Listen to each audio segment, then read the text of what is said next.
Welcome to the Infidelity Doctor channel. I am Dr. Talal Al-Salim, and this is the Ask Dr. Talal segment, your place to ask me anything you want to know about affair recovery and affair prevention. Please remember that this is not a substitute for the counseling that you're supposed to be getting. This is merely a place for you to get some basic question answered and learn more about my clinical insights when it comes to affair recovery and affair prevention. So before we get to the question of the week, make sure that you like the video and subscribe to the channel so that you can get the most recent updates. All right, so the question of this week is as follows. Do you think it's a good idea to know the identity of the affair partner or not?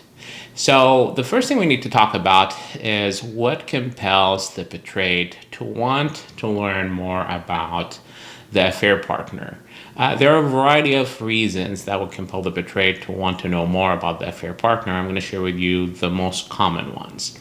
The first common reason for looking for information about the affair partner is this need to compare yourself to them. So think of it this way. When somebody outsources their need in their relationship to somebody else, it automatically put the betrayed in the unfair position to have to compare themselves to that affair partner. Because if you're the betrayed, one thing you're going to be asking yourself, what does this affair partner have that I don't have that made my partner go there and fulfill their needs outside the relationship?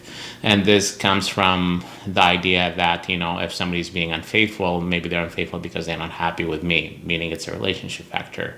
When in reality, sometimes it has nothing to do with your partner. Sometimes it's an individual issue that compels the unfaithful to cheat. So one common reason for the betrayed to want to know who the affair partner is they want to compare themselves to them. They want to see how they measure up. Do they have something that I don't have? Another common reason why the betrayed want to know about the identity of the affair partner is coming from a place of trying to prevent future relapse. What do I mean by this?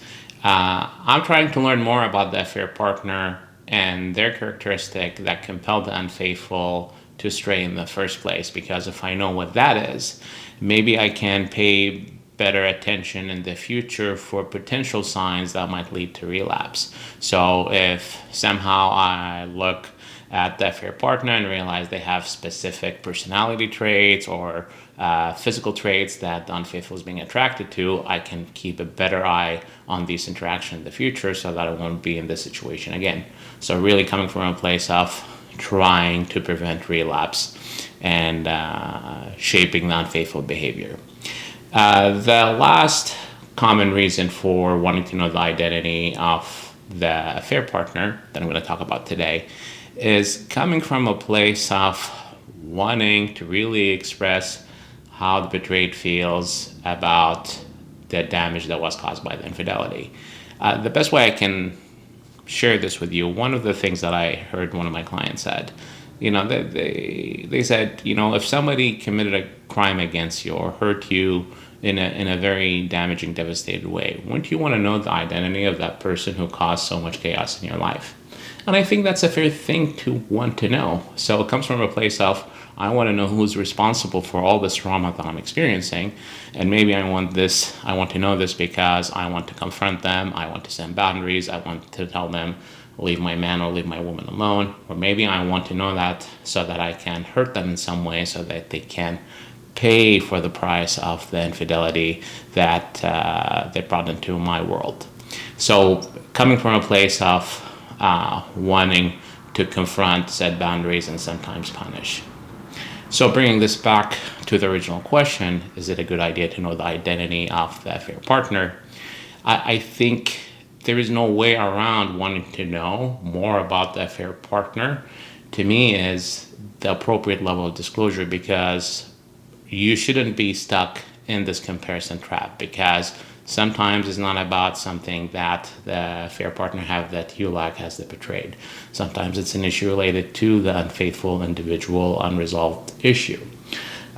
So I'm okay with people wanting to know information about the identity of the affair partner, as long as that information is going to help them understand what type of infidelity was taking place and the reasons behind it. If you're able to make a case for getting that information, then more power to you. But even then, you have to do the lowest level of detail possible. You don't need technicolors because you don't want to be stuck in this comparison trap. Because it's not going to be a fair comparison. It's apples to oranges. Not only that, but also making sure that whatever information that you need about the identity of the affair partner is not going to be misused for punishment or confrontation, because nothing good is going to come out of those interactions. Oftentimes it leads to, verbal assaults, physical assaults, police getting involved, HR getting involved if somebody had an affair with someone at the workplace. So really, whatever information you need to know about the identity of the affair partner should be limited to how is it going to help you understand what type of infidelity and why it happened. No more, no less. Hopefully that answered the question of the week. Feel free to leave your comments in the comment section below about the answer that you heard today, as well as a suggestion for a question you'd like to see me answer in the future. Until then, be well, be safe, and embrace the possibility for a brighter future. Take care.